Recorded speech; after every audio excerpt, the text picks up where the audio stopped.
Hello and welcome to Matt D'Elia is Confused.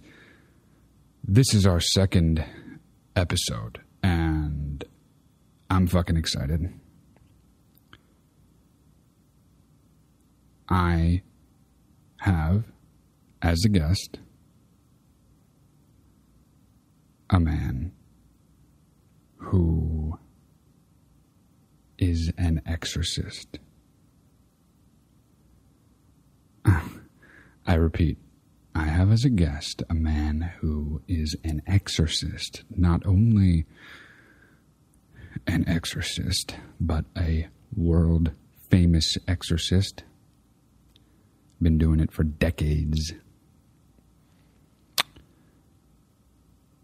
I don't believe any of the things he says. I don't believe in any of the things he believes in. But I still think he fucking rules. I don't know what else to say. I love this guy. His name is Bob Larson.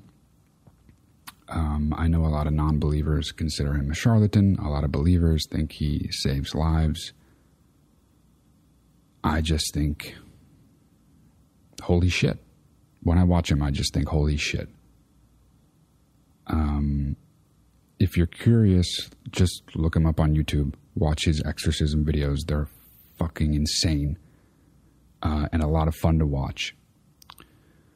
And if you do know who he is, then you should be really excited.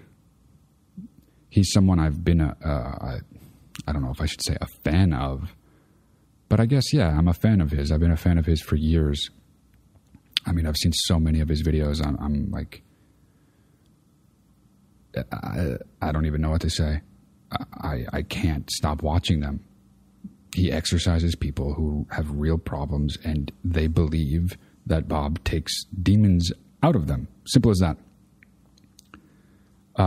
He tells us how many he's done, but I don't remember the exact amount. It's definitely in the tens of thousands. I think he says 40,000. It's in the interview. We did this a few weeks ago. I actually went out to... He tours the country, he tours the world doing this, and he offers seminars for big groups and private sessions for one-on-one demon fighting. And he's got all these tactics and beliefs and, you know, crazy shit, but shit that some people believe and some people believe works. And look, if you believe you have a demon and it's legitimately troubling you, and you go to a fucking exorcist, if you go see and pay Bob Larson to exorcise the demon from you, and you feel fucking better afterwards and don't feel plagued by a demon, fuck yeah. I don't know. I don't, even as an atheist, a total non-believer, I have no problem with that. It seems like a transaction that really works out for both parties. But the day, I forget where I met him. Fuck. It was like in some shitty place near me. I'm in LA, and me and my producer, we went to like Chino or something. Someplace where he was doing a seminar, but that day he had done a full day of private sessions. So I spoke with him. The conversation you're about to hear with me and famed exorcist Bob Larson was after a full 12-hour day of personal one-on-one exorcisms. The dude is nonstop. He's in his fucking 70s and never stops. Respect. Or something like that. All right. I mean, honestly, this was like legitimately a dream come true. I was fucking stoked to talk to Bob, and I'm stoked to be able to share it with you guys.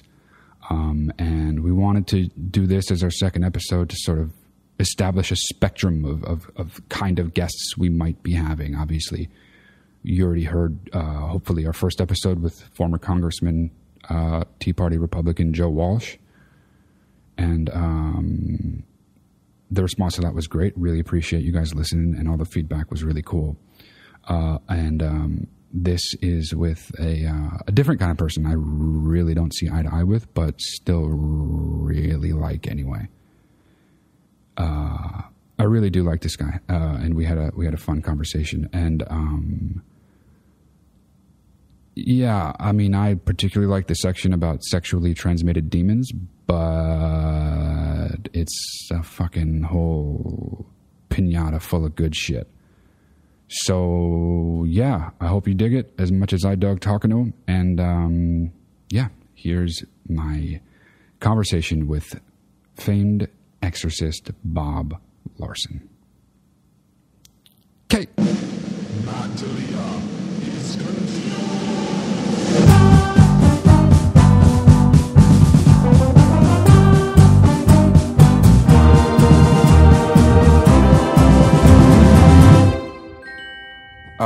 Here with Dr. Bob Larson, and he is a world-renowned exorcist, and I have been aware of you for a very long time. Just personally, my experience of discovering you and following you. I was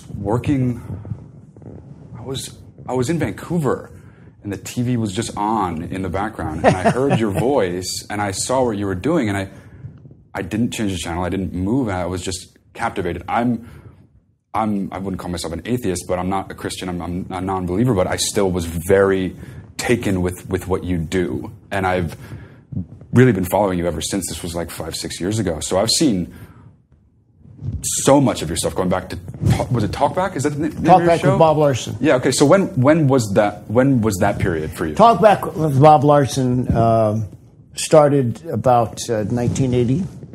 And we terminated it in 2001. So it was over 20 years. Oh, wow. Wow. Yeah. Okay, yeah. So at that time, how long have you been doing exorcisms? Well, I've been doing exorcisms over 40 years. Oh, okay. I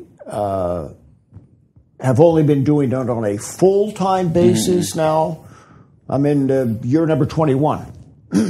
On a full-time basis. Wow. I did it before. I did it on radio. Right, okay. I did it here and there, but not as a full-time vocation. Got it. Okay. So do you have any idea how many exorcisms you've done, ballpark even? You know, we actually calculated 40,000 plus, and that's been about 4 or 5 years ago. So it's, you know, we're averaging around 1,000 to 1,500 exorcisms a year. Now, I know that sounds like a lot. That's a lot. But if you followed my pace and my schedule, you'd see why those numbers are so high. Yeah, your schedule is insane. I subscribe to your newsletter, the email newsletter, and we were just talking before this, but you're nonstop. You're just nonstop. And how long has it been nonstop, like to that degree? At this pace, it's been nonstop for about 20 years. Okay. Travel. Okay. Yeah. So what I'm curious about is, okay, so you said you've had the show since 1980. You've been doing it for 41 years. Mm-hmm. So in that period, is the battle that you're facing through, I don't know what if you call them, your clients or subjects, whatever. Okay. Does it have lulls and peaks? Is it worse at times? Is it heavier at times, or is it just a steady, straight up attack? The answer to that is it's steady. The question is more, where am I? Because certain places are more intense, more active than other places. You're talking about actual geography, more intense. It has a geographical coefficient to it. I see. Okay. So if I'm in Eastern Europe, for example, where I go a lot, it's intense. I mean, it's much more intense. Really? Why is that? Why do you think that is? 2 reasons. One, that part of the world historically is more embedded with beliefs in witchcraft and superstition. Okay. Secondly, the people there in other parts of the world, as opposed to most Westerners and certainly most Americans, are more open to it. Got it. Africa the same way. Asia the same way. I work with a lot of Africans, even here in America, immigrants. I mean, you start talking about the spirit world, whether they're Muslim or Christian or whatever. Yeah. It's kind of all the same. Right, I was Skyping with some African Muslims from Liberia. Okay. Doing exorcisms just yesterday. So you do exorcism with non-Christians as well? Yes. Ah. And so they're talking about the spirit world, and they're talking about demons, and they are, as we say, manifesting this demon. This woman is shaking violently, and this thing is screaming at me. And they're like, no big deal. Right, You yeah. know, so the paradigm of recognizing the reality of possession is not that big a deal in other parts of the world. Right. And so let's say here, for example, if it's less recognized. I'm sorry, dude. I don't mean to be distracting to you here, but I wanted to turn my voice recorder on just so that I have a record of what I said here. Yeah, and do it. I'm not able to find my own voice recorder on my app. I can't believe that. How do I not know that? He'll know. He's a Mr. Tech I apologize. No, I meant to do this beforehand, and then you just rolled right into this, and we were on a roll there. So let's see. I've got everything in the world on here, and I know I've got this.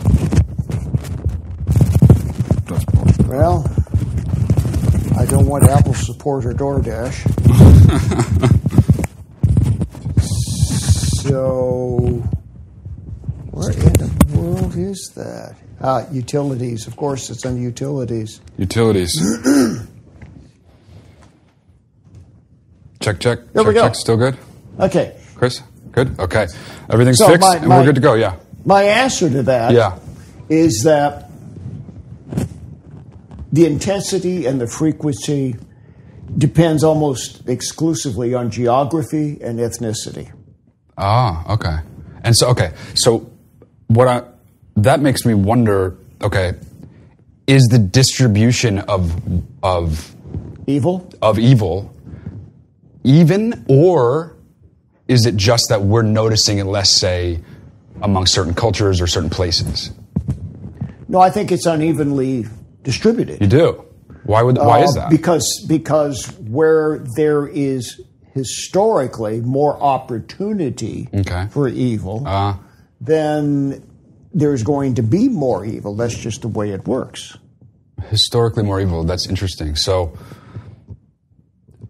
yeah, that makes sense. I just the scope of the battle that you're engaged in is vast and never ending. And anywhere in the world, at any time, in any country, any place, I find demons. So you find demons. Now, what does someone ever believe they have a demon and they actually don't? From all your the time, yes, that's very frequent. It is, of course. And so I watched a video of yours discerning the demonic. The demonic. Yes. So that is this step one for you to just assess if they even need you, and the other way around must be true too. People don't know they have them. It happens both ways. And so if that's the case, do they just have a demon their whole life until they perish? Is that Yes. Wow. But they suffer.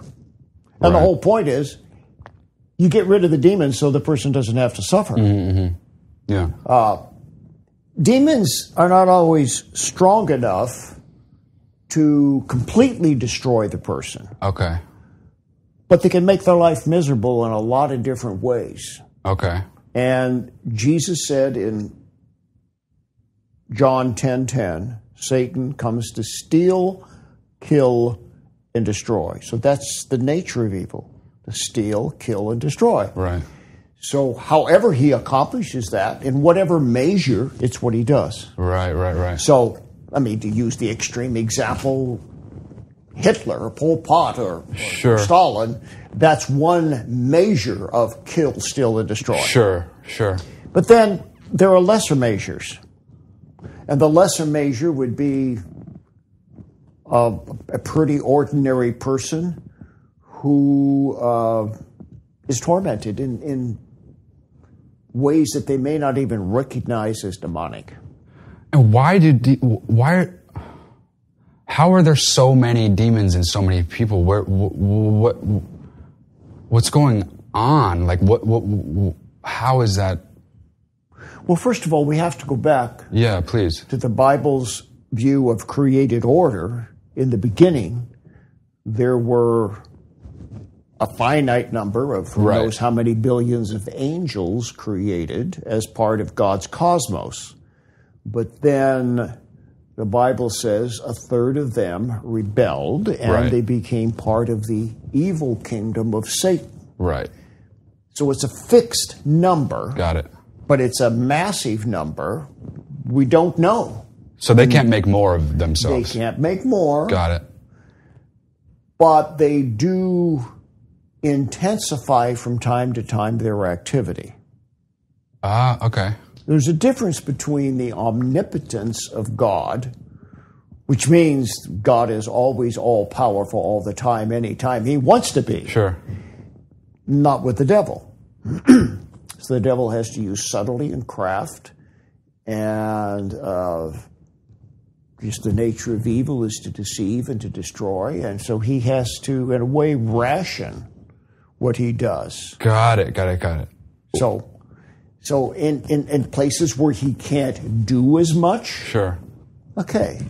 In the Third Reich, he doesn't have to hold back. Yeah, he's letting loose. Yeah. So if there's an environment of evil where horrible things are happening, then it's full bore. Got it. I'm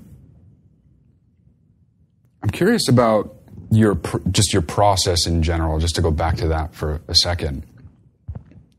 So someone comes to you and they're concerned they have a demon.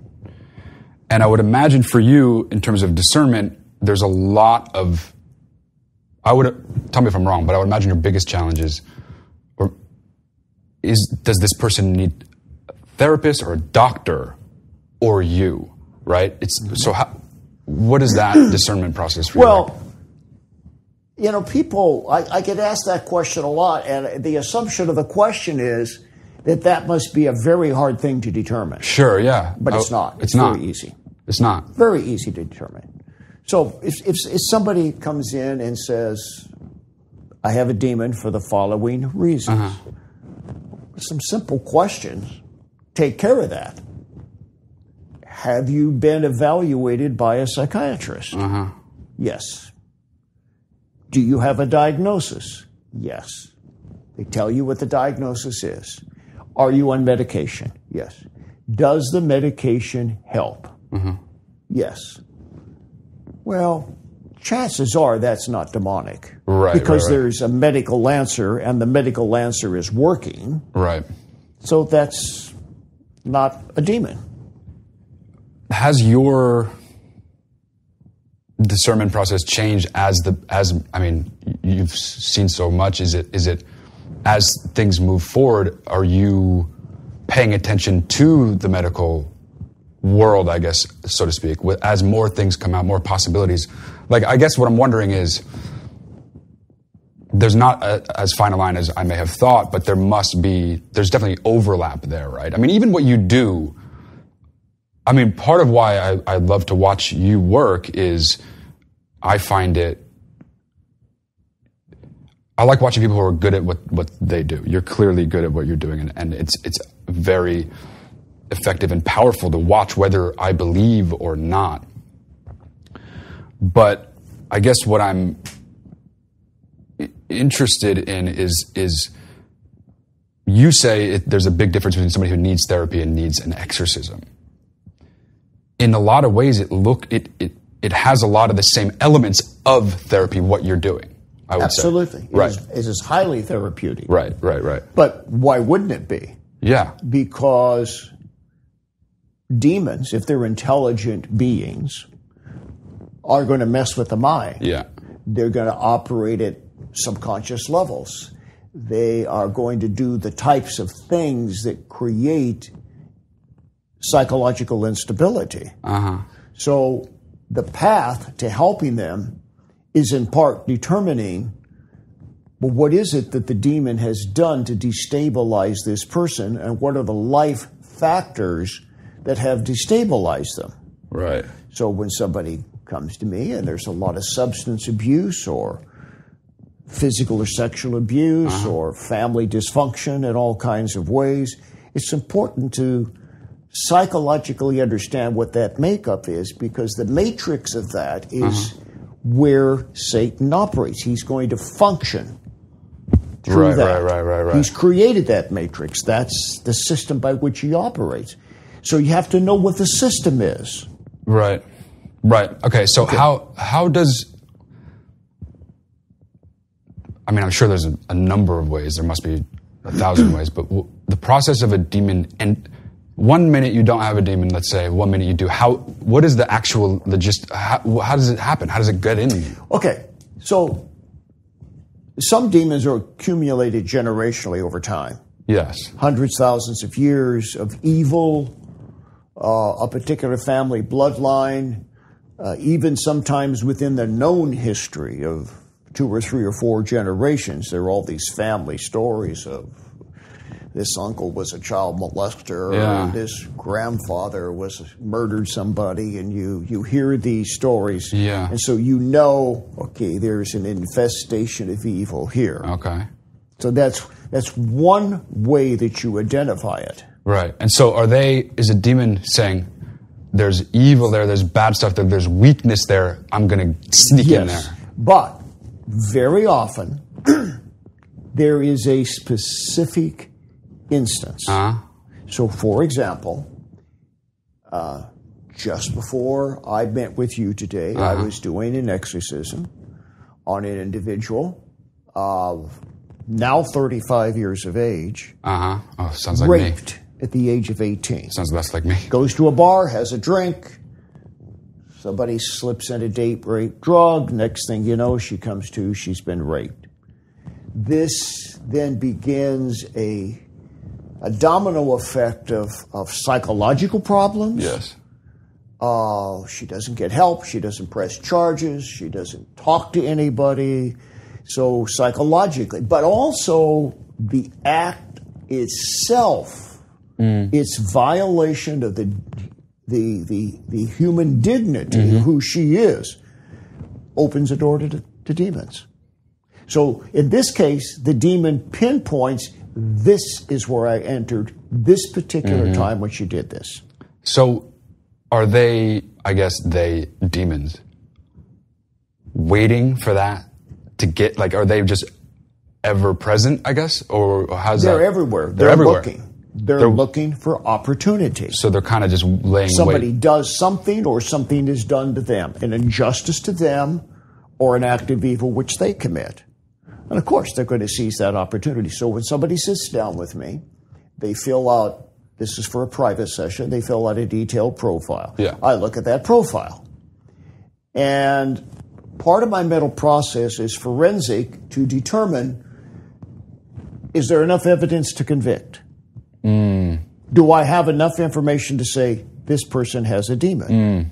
Convict, is that the term you use? Pardon? Convict, is that what you said? Yeah. I like convict. that. Okay, yeah. I need the evidence to convict. Yeah, so to I like speak. that. Yeah, okay. And so many times I look at it and I say, well, there are these 10 opportunities that the devil had of evil in this person's life. Okay? Is it reasonable to assume that if you're the devil, you're not going to pick at least one or more? You've had 10 of them. Yeah. So this person probably has a demon. Yes. But then, again, as I said, that's fairly easy to spot. The person who has a demon is not just somebody who walks in and says, I hear voices, which does happen. But Sure. it's the person that when you ask them questions, and this is pretty typical. I was molested by a babysitter at 5. I was incested by my father from 12 to 16. Okay. I abused drugs starting at 15. And I've done all sorts of, from ayahuasca to psilocybin to meth or whatever. Wow. And suddenly this thing just grows and grows. And so the more evil that they've experienced, the more horror and tragedy that they've been through, the more clear it becomes to me this person's a candidate for possession. Sure, yeah. That's fascinating. And does a demon grow in strength the longer it's inside you? Like, absolutely. It does. Okay. Yes. So if you catch it, you can nip it in the bud easier. Let's say after a week. No? Well, the quicker you can get the person help, the less powerful the possession will be, the longer it's there. What it does is when the demon gets into a person, it finds more things that it can feed on. Okay. Yeah. So a demon gets in because a person commits, let's say, a violent or a criminal act. Okay. But then subsequent to that, once the demon gets in, he looks around and says, well, hey, they've done this, they've done this, they've done this, they've done this. I'm going to work on all of that.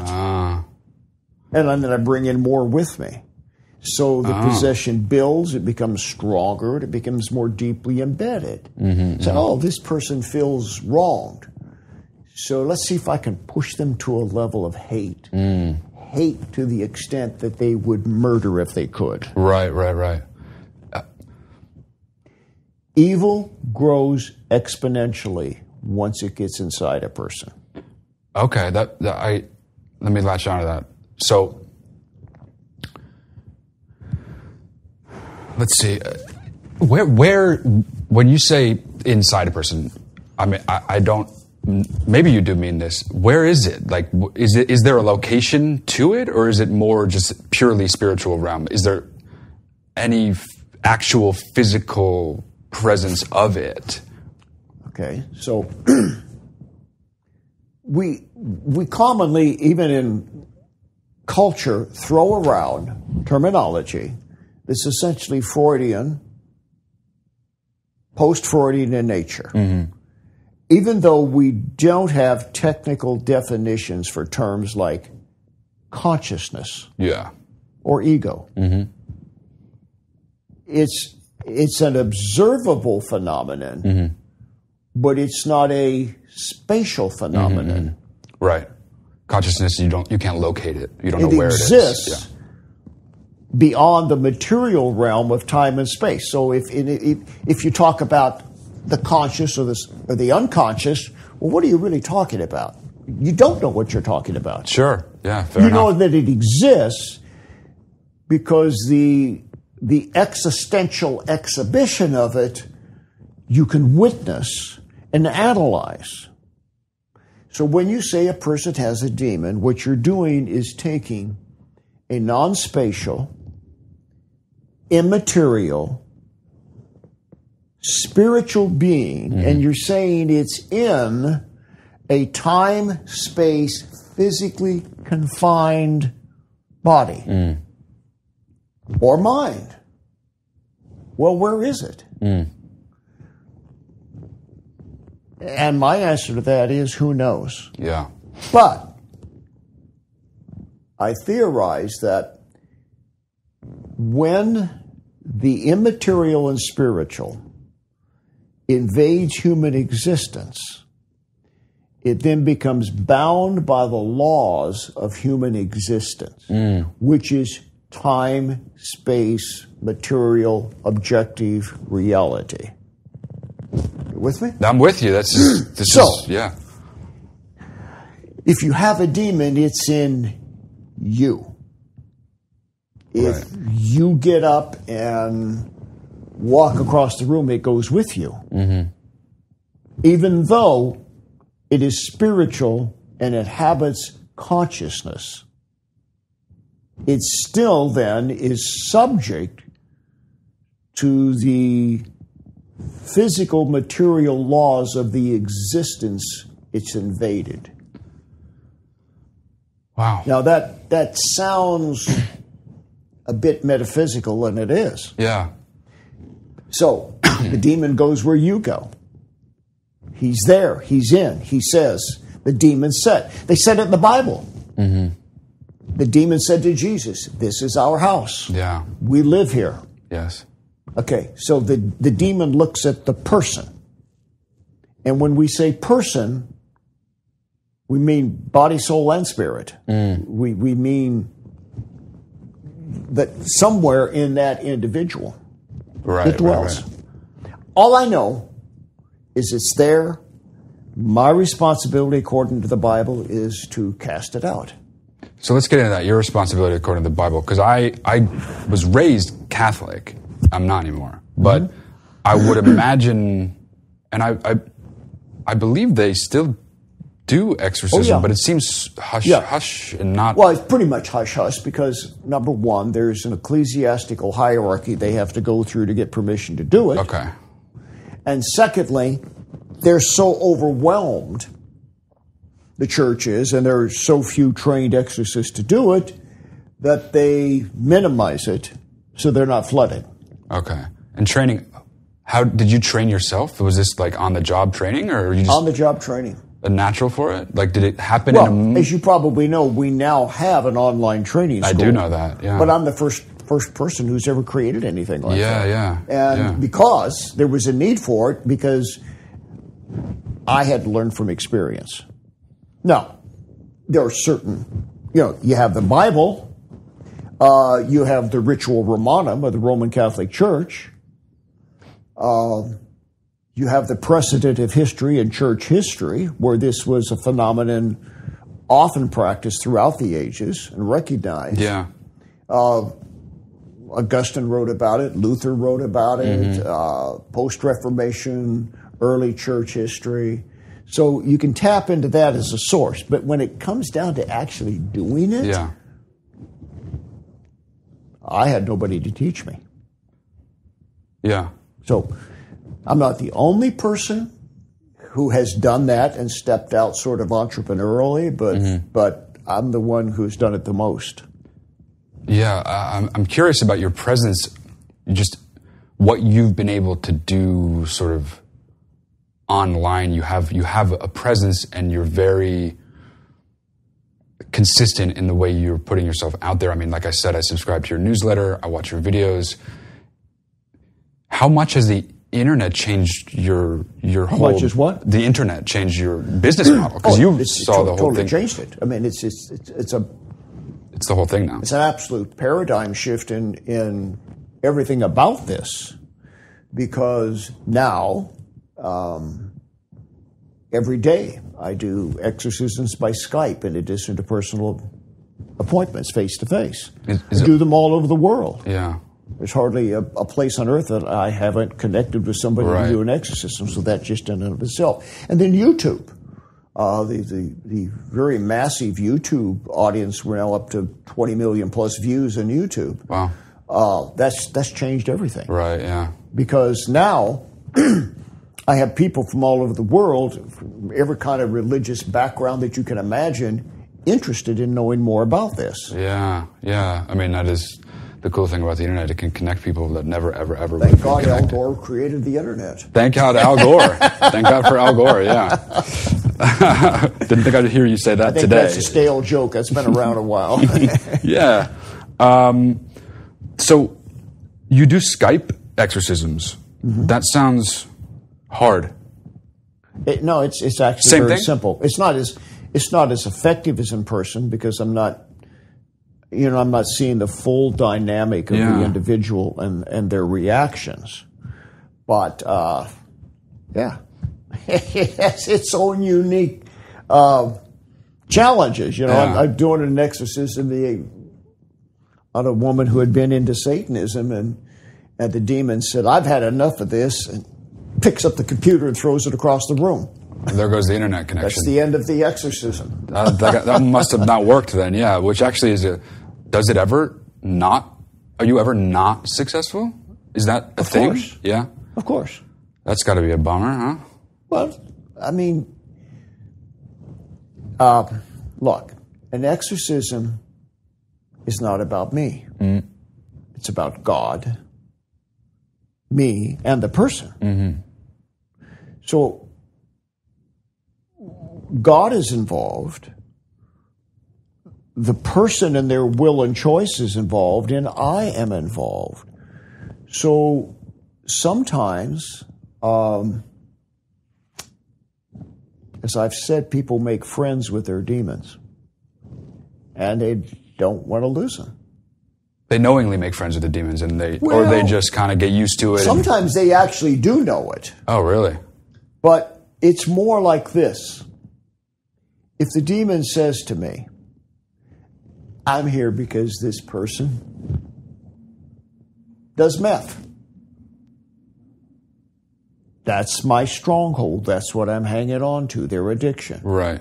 And I say to the person, you know what? You got to get in rehab. You got to get clean.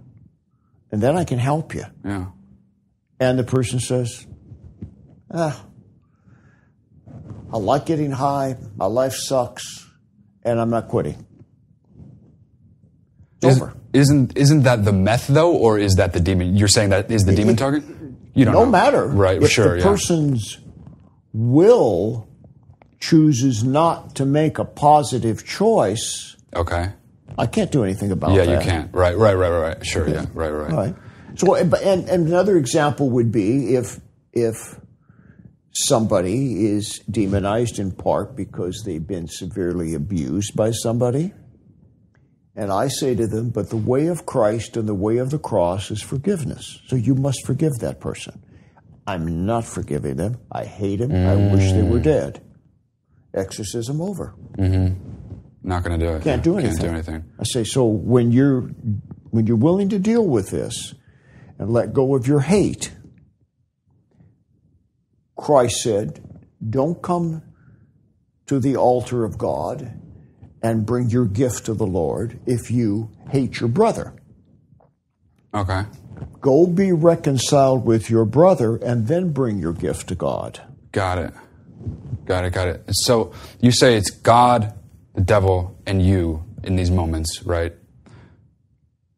This is something I've always been curious about, and I'm sure you can tell me. Why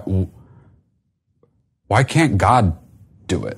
What's the conduit of you? If God can be everywhere and do everything, can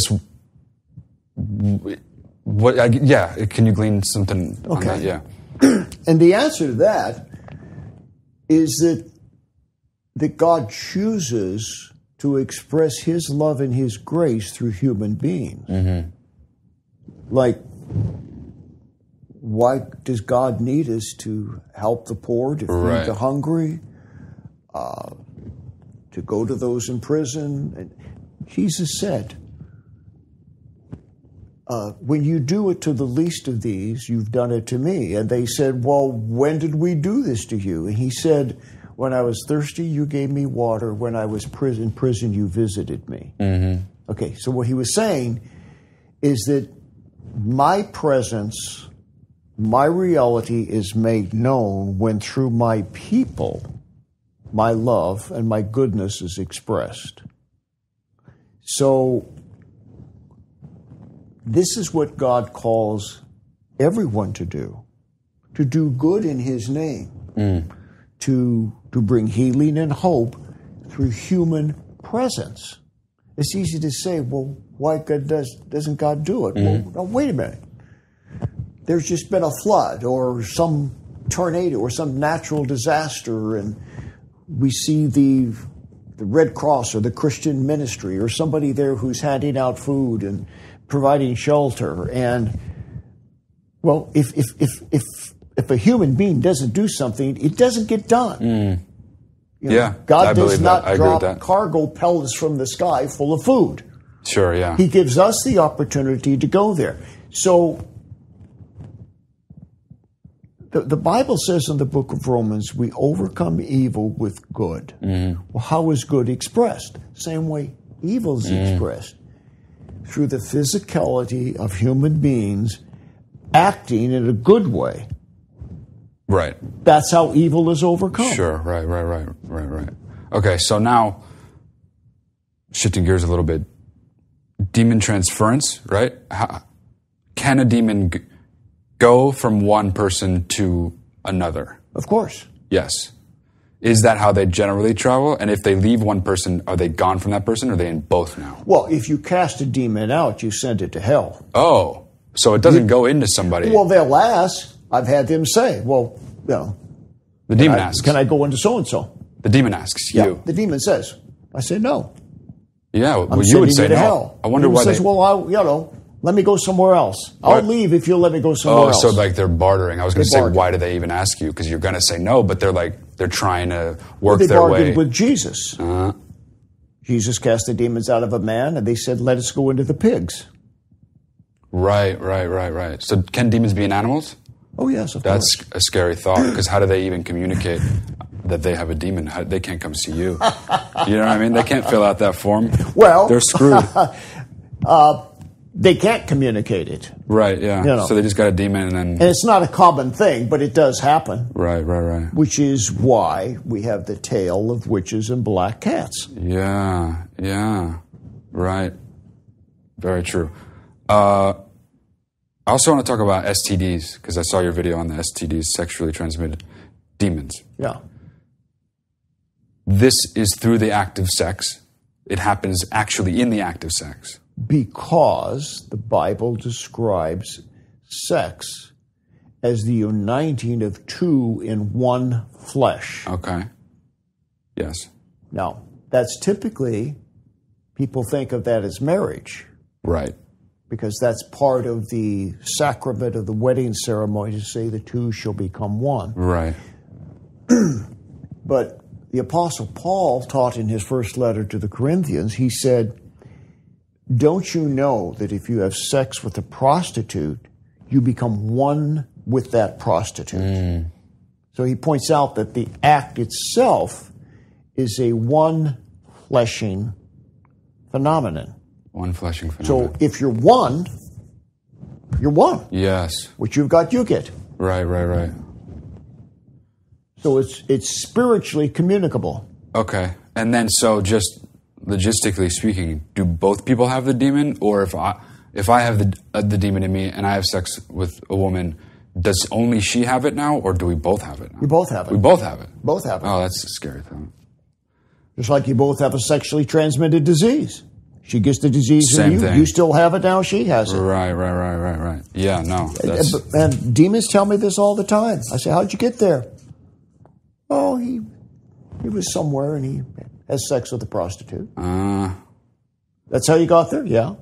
And can it only happen through, let's say, non-marital sex? No. Or it can happen. Happens in marital Oh, sex it does. as well. So yeah.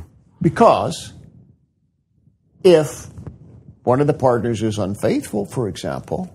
Right. They get the demon, come back, share the demon.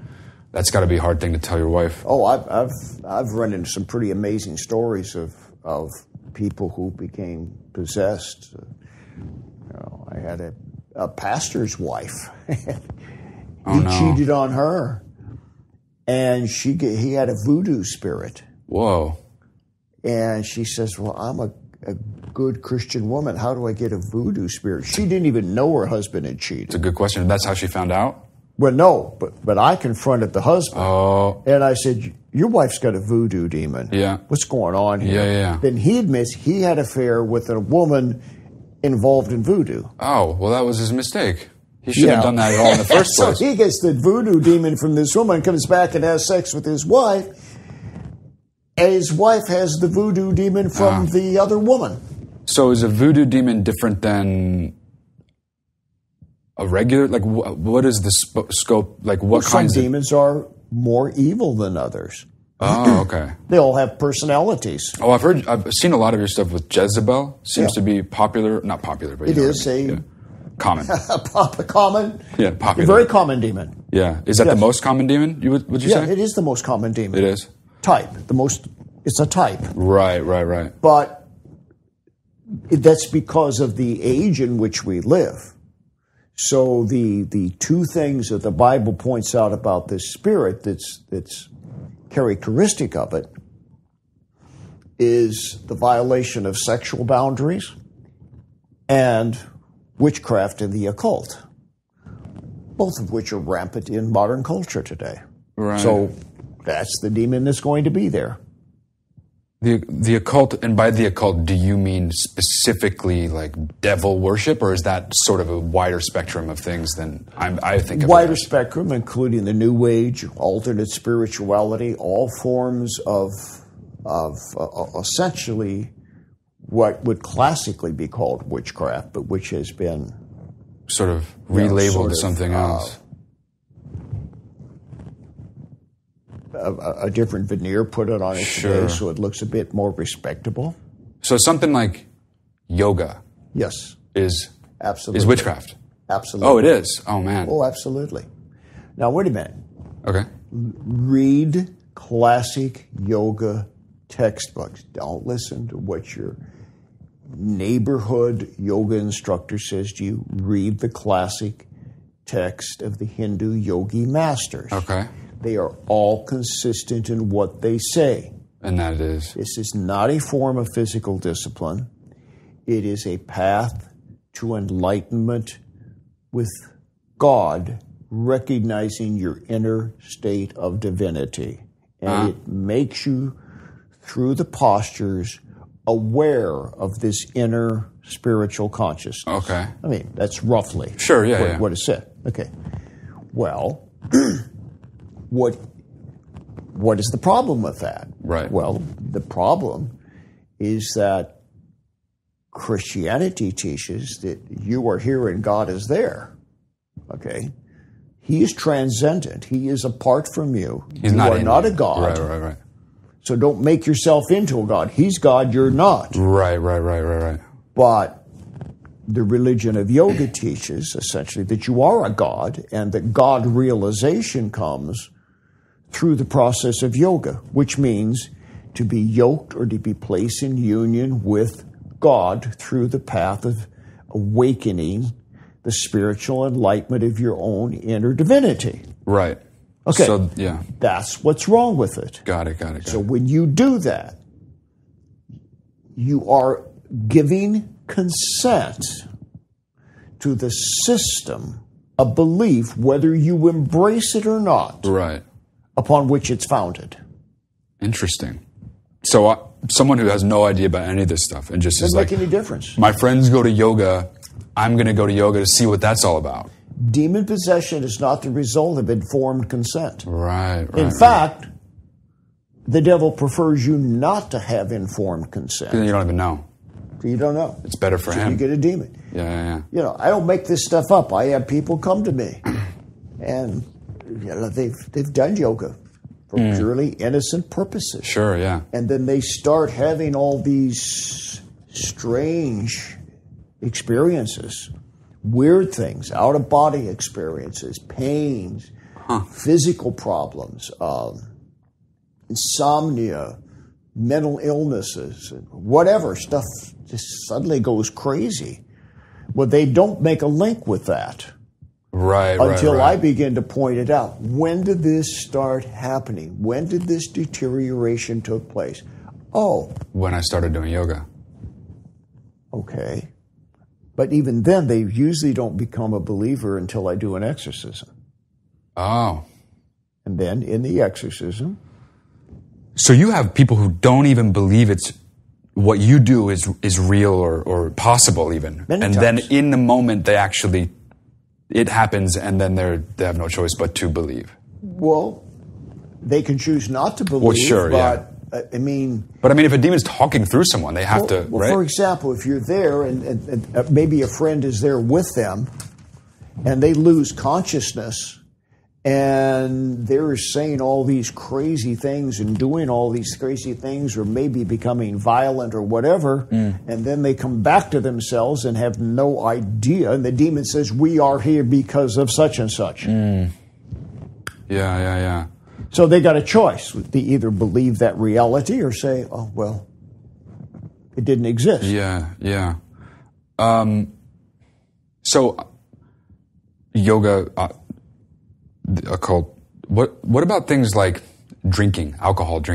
Is this also something that weakens your state, lets you in? Like I'm wondering, I'm curious in general how careful people have to be if this is where their head's at, right? They don't want to do yoga. They want to stay. They got to stay in the right lane. Question. You know what I mean? I think the answer is the key to it is not the behavior itself. It's the condition of the heart. Okay. The behavior may facilitate a process leading to possession, but it all basically comes back to the heart and where the person is deep inside their soul. And some people are just open. I've had demons say to me, why do you get to this person, not get this person? This person seems to be so much worse. And they say, this person was easy. They just didn't have any character. They didn't have any moral fiber. It was easy to get them. Just low-hanging fruit. So, low-hanging fruit. So, one person gets inebriated and does something stupid. Another person gets falling down dead drunk and becomes a raving, crazy maniac and doesn't get a demon. So it's not the alcohol, it's the lowering of the inhibitions, and the person with lesser character then becomes more susceptible because the inhibition is less. Interesting. So something like marijuana being legalized in California, that is huge. Is kind of what you're talking about, right? That's exactly what I'm talking about. So for you, is the devil at work? Yeah? Oh, absolutely. Absolutely. Because, again, anytime you have something that alters the mind, alters consciousness, you're altering a spiritual state. Okay. Okay. Now, it doesn't mean you automatically get a demon. Right. But let's suppose that there is an inherent character susceptibility to having demons. Okay? Okay. So one person smokes weed and doesn't get a demon, the next person does. Why? Because the other person was more inherently susceptible. The weed helped. It just facilitated the process. It made it more possible. Got it. So on a larger societal scale, it just means that more people are doing more things that cause them to be open to that spiritual realm without boundaries. Right. So a lot of it comes back to character, belief, moral resolve. What is a person's faith position? A person who has none, smokes a joint, they're in trouble. So non-believers are more susceptible, would you say? Much more. Because they don't have a belief system. They do not have a contrarian belief system that's opposed to evil. So they're just susceptible. And so the devil has no preference of believer, non-believer, just wants to get in. The demons, rather, not necessarily the devil. They'll take what they as you said, the low-hanging fruit. They'll take what they can get. Got it. Now, they particularly like a person of faith. Yeah, I would imagine that. They feel good about that. That's a win. They got one on God, if that happens. Got one of them. Yeah. That makes total sense. Yeah. So you've talked to the demons. They talk to you, rather. Yes. I speak directly to the demon. That's the goal of every exorcism, is to speak to the demon. And why did they listen to you? Like, why do they do it? Why do they get out? Because they don't have a choice. And because they're arrogant. Oh, talk about that. Pride, yeah. Number one sin. The devil's first sin was pride. Yeah. The chief of all evil is pride. Right. Okay. So I've had demons say to me, I've been waiting to meet you. Oh. I've been waiting to take you on. So they know about you. Yeah. Oh. Do you think they talk to each other? You think the word doesn't pass? Sure, yeah. No, I guess I didn't think about it, but yeah, they must hate you, yeah. You're the number one. It's not just me, anybody who would dare to do what I'm doing. Well, you've done it more than anybody, I would imagine. You've done it more than anybody, I would imagine, yeah. So you must be their most wanted, number one. You got to be extra vigilant, otherwise. I think my face is on a wanted poster in hell. Yeah, definitely. Yeah, I would think so. If anybody's is, it's yours. Yeah. But they want who they can get. But they are so full of pride that when they ought to hide, they don't. Oh, I see. They want to challenge you. They want to come out of the open. I see. They want to dare you, which is against their best interests. Yeah. But evil They can't help it. blinds Yeah. the evildoer. Right. Because it's just like criminals. They eventually get caught because they do something stupid. I like that analogy. That's the nature of evil. It Yeah. eventually does something stupid. Okay, so then you cast it out, right? It can be hard, it can be easy, I would imagine. It's all different every time. I've heard you talk about sending them to the pit. Is that hell? Is that what you mean by that? Or is that a specific place? Now, there are, various ways of looking at it theologically in terms of the Greek and the Latin, et cetera, and you can get to a whole big discussion. But it's hell. It's hell. It's the place of torment. It's hell. And then are they there to stay? Once you toss them there. The Bible is silent on that subject, but apparently not. They don't stay. Well, the Bible says there are certain categories of demons that once consigned to hell have to stay there. Got it. But others not permanently, apparently. So if there's another willing victim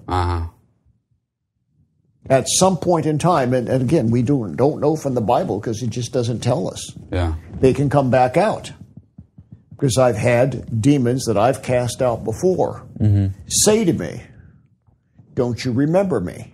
Oh. And I say, "No, I don't." They name the time, the place, the date, the person. Through this other person's mouth, the demon talks And says this other place. Don't you remember in April Wow. the 23rd in 1987, you cast me Whoa. out in Santa Ana, California. So- I say, Yeah. what?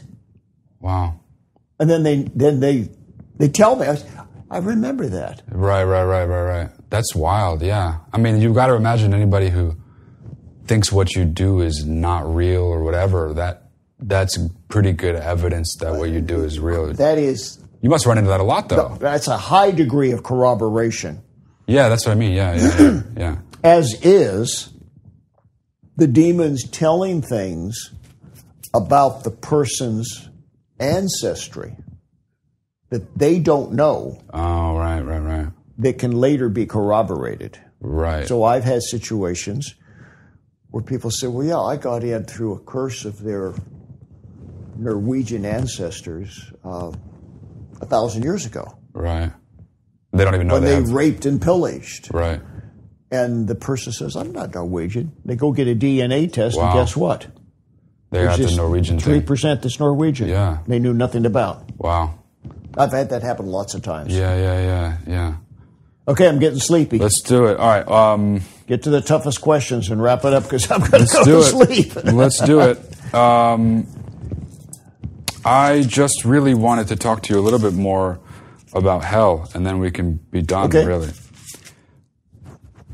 I remember when I was a kid, the hell in terms of where is it confused me, And I'm curious about, you say you send these demons to hell.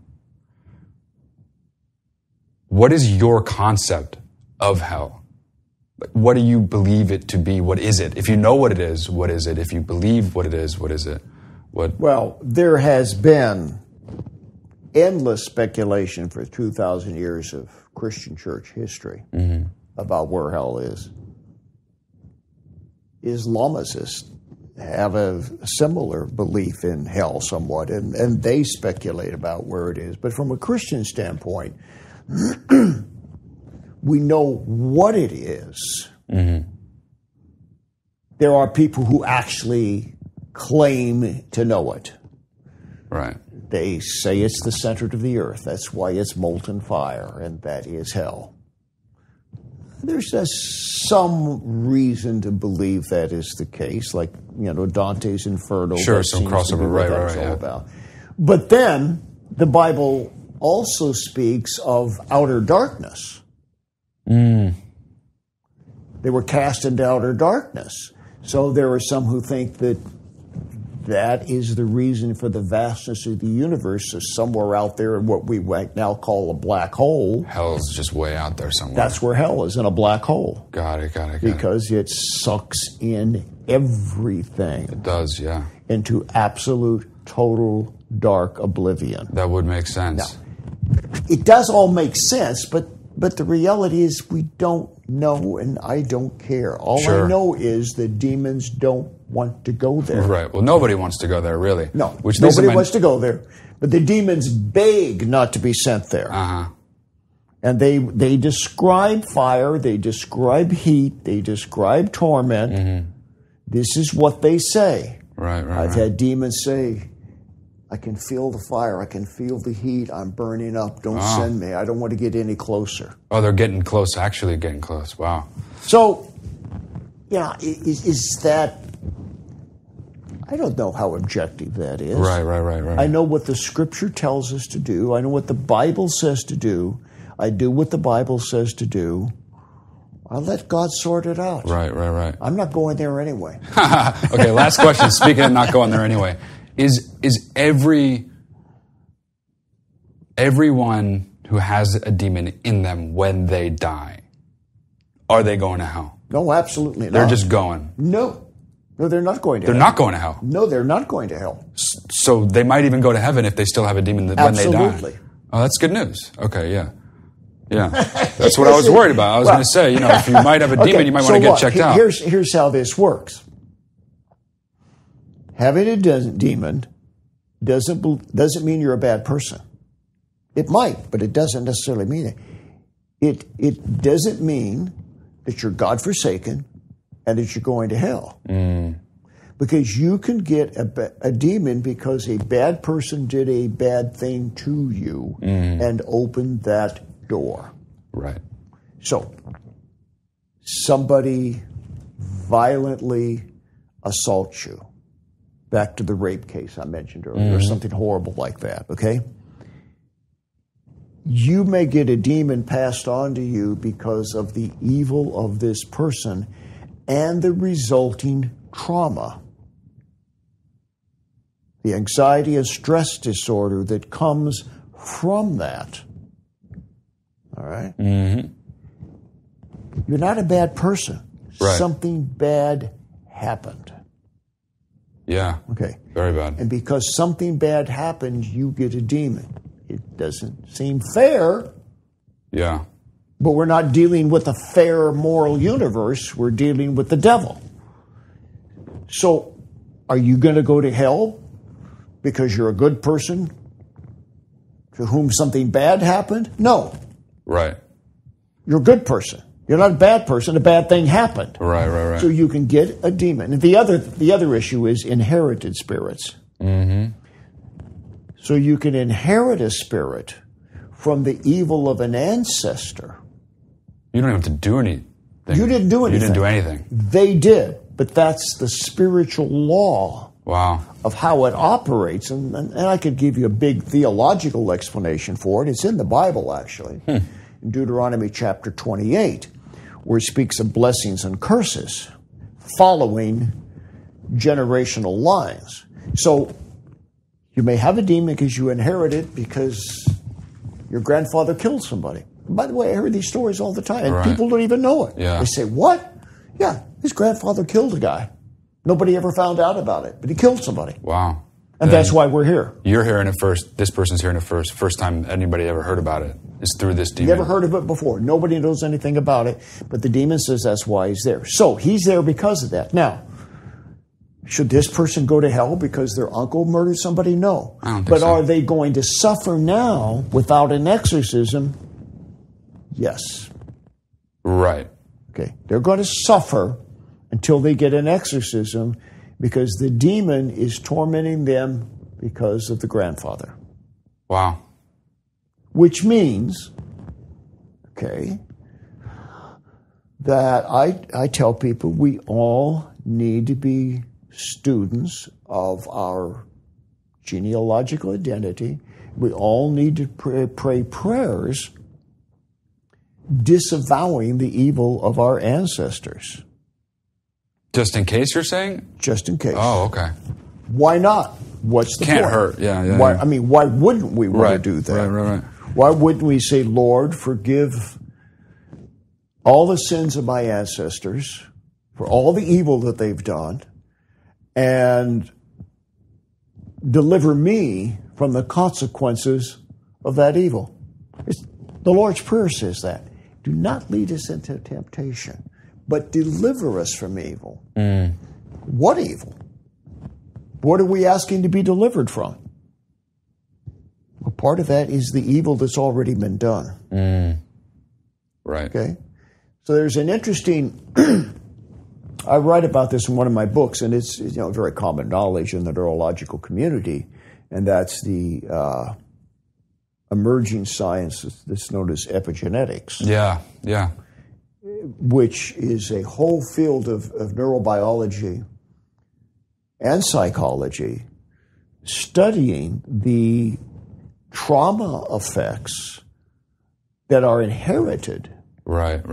Happens to one person, then it gets passed on to their offspring. Yeah. So they actually inherit, and they begin developing this as they studied Holocaust survivors who had stress disorders that were identical to people who had been through the Holocaust. Though they had not experienced it, they suffered the same trauma effect. And so they started looking into this and found out it wasn't just with Holocaust survivors. It was a lot of people who have ancestors who had suffered horrible types of things, famines and wars, and the whole Rwanda thing. They did some studies there and found out that in Sudan and places like that, here are these people, here are Sudanese immigrants to America who've never lived in a refugee camp, who have the same trauma of the people who did live in the refugee camps.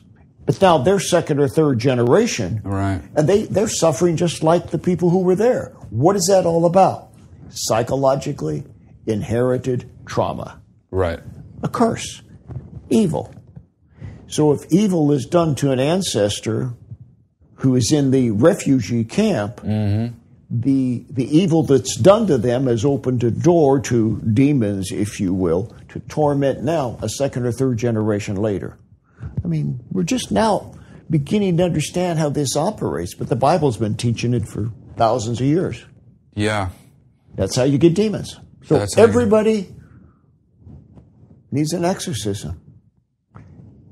Everybody needs to renounce the evil of their ancestors. And why not? Non-believers too. Everybody. Everybody, because it's once you do that, there is power in the words that you speak. This is why all religions, and especially the Christian religion, is based upon recitable creeds, confessions, statements of belief. So if you look at things like the Apostles' Creed, some of the standard creeds, and read what is said. This is what they're doing. This is what we believe. This is what we want to be free from. So we've codified it into this statement, this system of expression of faith. Okay? Yeah. Right. And so this has been the attempt of humanity throughout the ages to find a way to say things which invoke good, as opposed to the kingdom of darkness, which finds ways to say how we can evoke evil. Got it. Whew, I'm exhausted. We're good. Thank you so much. Okay. Really appreciate it. As you can see, this is an inexhaustible subject that goes on forever. Yeah. I mean, it's never ending, and my fascination is also never ending. So, what are you going to do with this?